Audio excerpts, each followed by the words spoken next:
According to Robert Half, 80% of employees believe office politics exist in their workplace. Now, this is a staggering number, and your flood of comments on my office politics videos confirms it. Today, I'm joined by Khaleeqa Rouse, founder of Real Well Media, the creative force behind much of my online content. Now, Khaleeqa is going to ask me some candid questions about navigating these tricky workplace dynamics, drawing from my own experiences.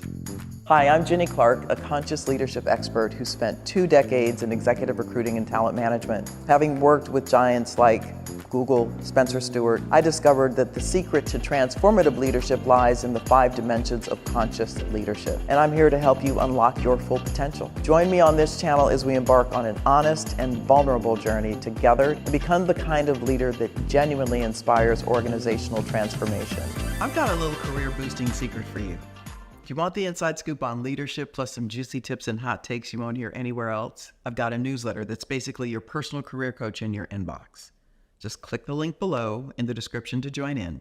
Oh, and if you're loving this content, I know you are, click that subscribe button. It's like giving me a virtual fist bump, ensuring you won't miss out on any future videos. Hey, Jenny. Hey, Khaleeqa. I'm so excited for this Q&A because one of your highest performing videos was about toxic work environments and just like blew the lid off of a lot of what many of us have experienced. And I think I want to start with, you had a really great interview on the channel where you talked a bit about toxic positivity. And just the dissonance between a culture that is like, we're here for the people, we're doing all of this, and their words are saying one thing, but the actions are saying another. And I guess for someone who's in the thick of that, you know, how do they, again, this idea of betraying yourself, how do they have their own true north while being in such a negative and toxic environment? Yeah. Spend time with yourself. Okay. I mean, there's actually no other way. You've got to be around people who actually know who you are, people who value you, who will support you. I meditate. That's part of my practice every single morning. And that's where I get fortified and aligned. I have my crew of my tribe of people that I can count on, like you and others, and Kurt Hill and others you've heard me talk about, that I've known for many years, who will always tell me what they see. And I think that's where it starts, because if you get sucked in and start buying into everything you hear, every comment from a coworker, don't you realize that some of these people they're out to get you? Okay, passive aggressive, it's beyond, it's aggressive behavior in some cases that's couched. It's a wolf in sheep's clothing, right? I mean, sometimes that's what you're dealing with, and yet you're in this environment. Oh no, we all get along. We're family. You're not family in the workplace. You're not. Yeah. And if you think about it, your family dynamics aren't all that special sometimes. Okay, Jenny, that's another video. That was Leave It to Beaver, which was this sitcom from the 50s or whatever. That's a bit of a myth. So set your expectations realistically about what you should expect from the workplace. I'm not saying it's bad, but I'm saying left to its own devices, it has gotten very toxic. And this is a leadership issue. I'm back to that. Our leaders are not paying close attention. They're modeling behaviors that are contributing to this in a really negatively powerful way. Yeah. So you need to get clear on who you are, what you stand for, and to the extent you can't be in that environment and you can't get relief or help or support, then leave. Yeah.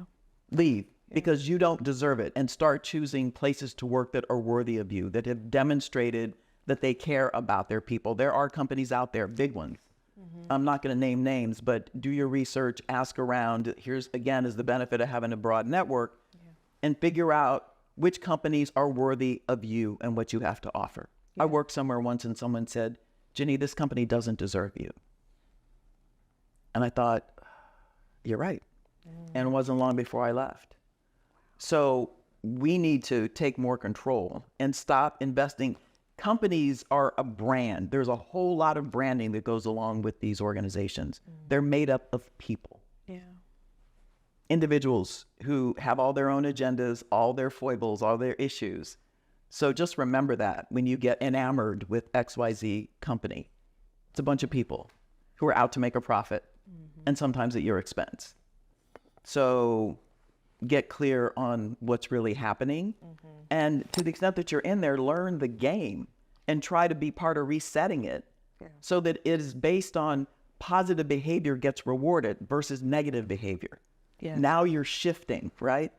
Why should a leader who has lost 7 people, have left their organization in the last year because they were disenchanted? Why should that leader get a bonus? Right? I mean, we need to link the incentive system to the behaviors that are being exhibited for any and everybody, especially at the highest levels. 100%. I was just about to ask you, you mentioned it. It's a game. It is a game. We talk a lot about this as we're like thinking about content. You know, I think both of us have kind of like this, it's a game. You got to, you know, we're playing chess while everybody's playing checkers. That's right. You're definitely playing chess. And I think, at least for me in my own journey, that feels very freeing. Yeah.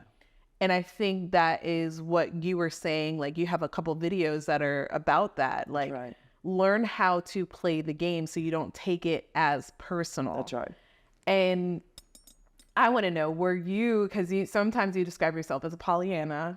I'm hopeful. I'm the optimist. You're optimist, but you can also, you're gonna, you know, speak your truth. I'm gonna hurt you with my words. Yeah, you're cut. You'll cut. But I just want to know, like, for most people, it's hard for them to like come from this very naive, maybe Pollyanna kind of perspective to understand this is a game while also being kind of carrying all these things at the same time. One, how were you able to do that? And 2, what advice would you give someone who is trying to navigate that, it feeling like a game, but they're also trying to be hopeful about it? I guess I would say, you know, how did I learn it? I think, again, my parents helped me to see that. You know, my dad was a prison warden, basically, and my mother a physical therapist. And so they both worked in environments that were very challenging, that were, you really had to understand and perceive people in unique ways and to protect yourself. Not that people were going to attack you necessarily, but the protection can come in the form of having boundaries to say, I'm not going to enable that behavior. I'm not going to support you taking advantage of me. Things like that, not just the full-on attack, right? So you need to develop this sort of awareness, and again, that energy and the energy piece, the energetic sense that you get from people. It also means you stumble sometimes. You put yourself out there, you get taken advantage of. That's how you learn. So you're gonna probably have to take your hits and your knocks. And don't lose hope in people, but there are others, and that's where, again, you begin to align yourself with like people, like-minded. They don't need to be just like you, but they have to have some of the goals and the values and the level of integrity that you're seeking. That should be the alignment. And you can get that at all levels of an organization, from all kinds of different people, ages, what have you. So don't get too locked in on a certain generational tendency, a certain, you know, I don't pay any attention to that. You know, people say, oh, you seem so young. Well, because to me, I am transcendent. And I think most of us are, if we stop labeling ourselves. Right? Yeah. I mean, okay, I'm from this. Okay, great. I'm from this one. So what? You know, do you have any sense? You know? That one. Can you think beyond what you read on Instagram? Are you curious? Yeah. Those are the things that matter to me. Those are the things that are going to set people apart and help them create this new environment that I'm talking about. Yeah. But you've got to learn to be perceptive, to not be so sensitive. You know, seriously, I know that's hard for some people, but a lot of anxiety, people are so focused on what other people think. I don't really care what you think. Yeah. That much I learned pretty early on. Because if I worry about what you think, then I'm inhibiting myself from becoming who I am at my best. Yeah. I don't really care if you don't like that.